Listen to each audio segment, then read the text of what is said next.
Coba kita lihat sama ini. PA gue mah kawan gini. Aman aja. Ini first experience kan?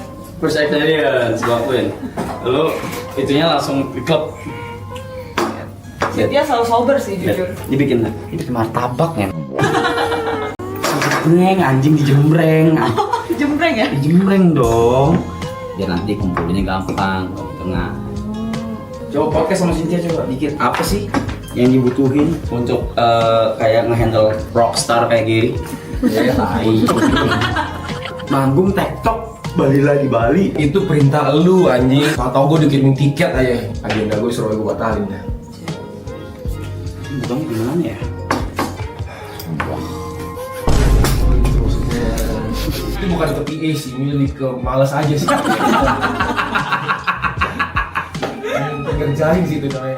Ini gue pesen makan dulu, sama pesen barang-barang yang tadi bos siap minta pesenin.